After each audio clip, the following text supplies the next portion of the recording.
In 2008, a man who had never held a rake spent £6 million on 1,000 acres of Oxfordshire mud.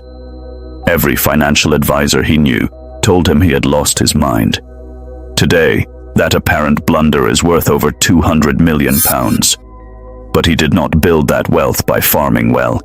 He built it by failing spectacularly on global television for 6 straight years. And every time the local council tried to shut him down, they accidentally made him richer. To understand how this happened, you have to look past the show, past the pub, and look at the dirt itself. In 2008, Jeremy Clarkson bought roughly 1,000 acres near Chadlington in the Cotswolds for £6 million. He was not a farmer. He was the son of a Doncaster couple who made Paddington Bear toys for a living, a man whose agricultural expertise ended at driving supercar test drives past rural hedges. The land came with working tenant farmers, and Clarkson understood almost nothing about what he had just acquired. Look at what else happened in 2008. The global banking system was collapsing under its own weight. Paper fortunes evaporated before breakfast, and institutional investors were scrambling for assets that could not vanish overnight. Anyone who has ever watched their pension balance plummet during a market shift understands that sickening feeling of phantom paper value disappearing. Clarkson did what British aristocrats have done for 400 years. He anchored his money in English soil.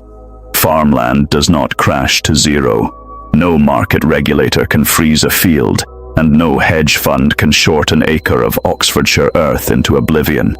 It sits there, absorbing inflation, quietly gaining value decade after decade. By the time production cameras arrived on the property, that £6 million purchase had already tripled in asset value.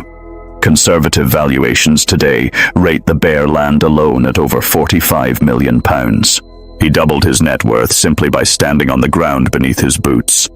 Most wealthy buyers would have stopped right there.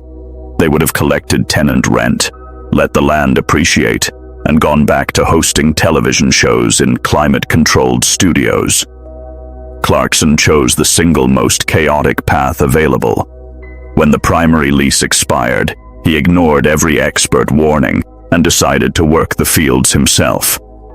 That choice turned a quiet land speculation play into a media enterprise worth hundreds of millions. Here is the operational reality that traditional agricultural analysts completely missed. In his first full year running the farm, Clarkson generated a net profit of exactly £144. Not 144,000, just £144 on 1,000 acres. After a full year of brutal labor, ruined crops, and enough diesel fuel to run a navy, his balance sheet was a disaster wrapped in a tweed jacket. That catastrophic balance sheet was the most valuable content asset he ever produced. Amazon Prime had commissioned a show documenting the enterprise, and they stumbled onto a fundamental media truth.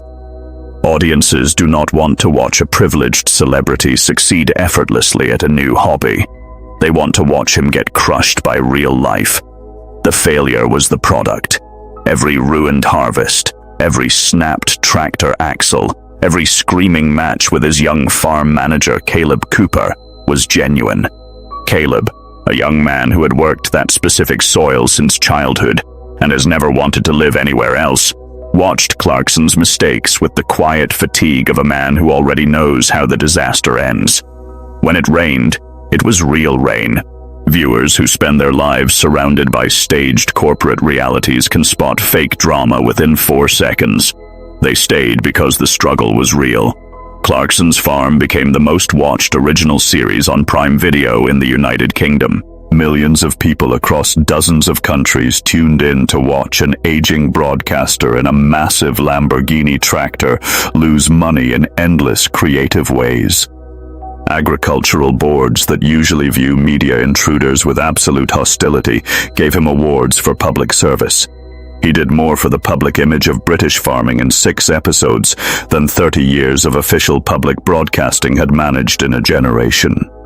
The enterprise inversion was complete. The physical farm lost money in the mud, but the broadcast rights generated immense wealth on the screen. Every broken machine that cost him £5,000 in repairs produced £50,000 worth of prime-time retention. It was a counterintuitive business model, and it worked with absolute consistency year after year. That £144 profit was not a failure. It was the birth of a media flywheel. Before the brewery and before the pub, there was a wooden shed with surplus potatoes and a hand-painted sign leaning against the frame. Diddley Squat Farm Shop began as a crude attempt to liquidate vegetables he could not sell to commercial distributors. Within weeks of the first broadcast, that shed generated a 3-mile traffic jam on narrow country roads that had not seen heavy congestion since the Second World War. By every metric of conventional retail, the store should have failed immediately. The prices were higher than high street supermarkets. The parking lot was a swamp. The local council slapped them with strict conditions, limiting sales exclusively to produce sourced within 16 miles. Clarkson's partner, Lisa Hogan, an artist who suddenly found herself managing inventory in a mud-soaked field, realized that this brutal restriction was their greatest asset.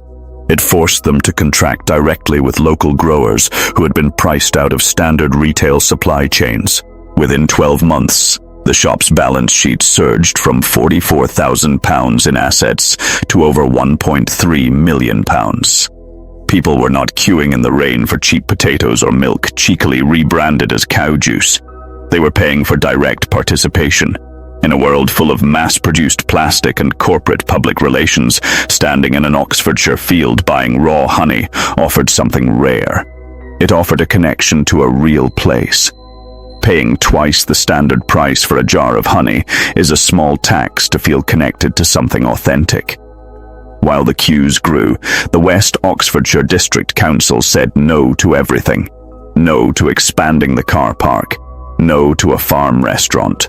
No to simple structural modifications, citing the protection of local landscapes. The council spent public funds fighting prolonged planning battles, operating under the belief that legal notices would force a surrender. They failed to realize they were writing the show. Every enforcement notice was a pre-written story arc delivered for free. Every hostile council meeting became high-stakes drama viewed by millions of global consumers, driving thousands more tourists directly to the farm. One fellow farmer privately advised Clarkson to apply for permissions specifically so he could lose on camera. The council thought they controlled the narrative. In reality, they were unpaid scriptwriters building one of the most effective brand narratives in modern broadcast history. Look at how he structured his pub, The Farmer's Dog. Clarkson dropped over £1 million buying and restoring a derelict building near the farm, establishing one uncompromising operational rule. Nothing served inside could originate from outside Great Britain.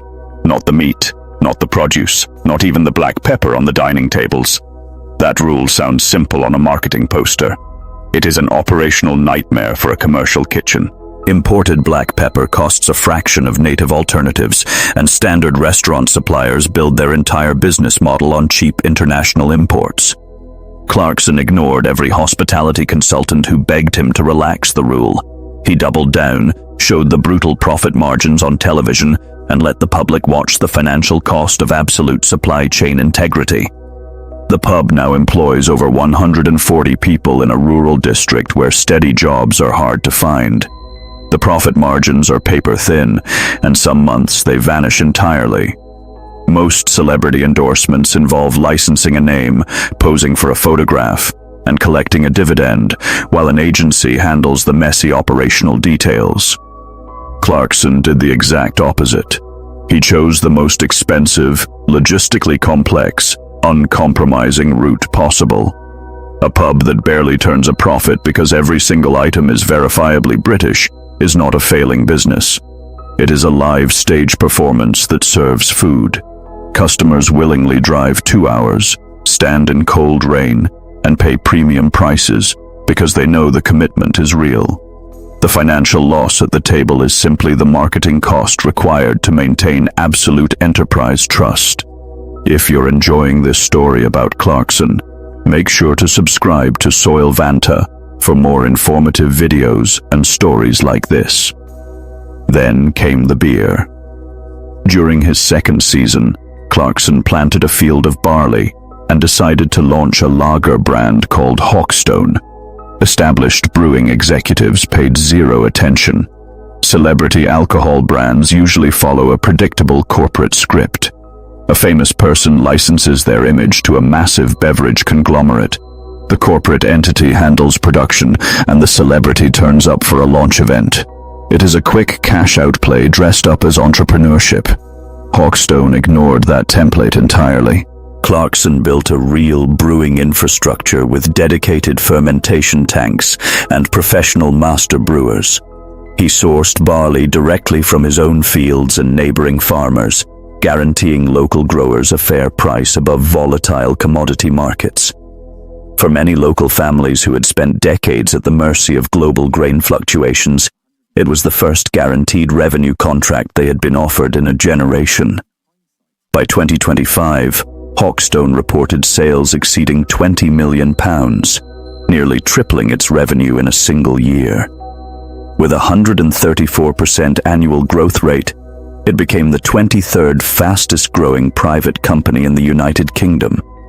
It secured shelf space in Waitrose, Sainsbury's, and Morrison's, while pouring from taps in over 2,000 pubs nationwide.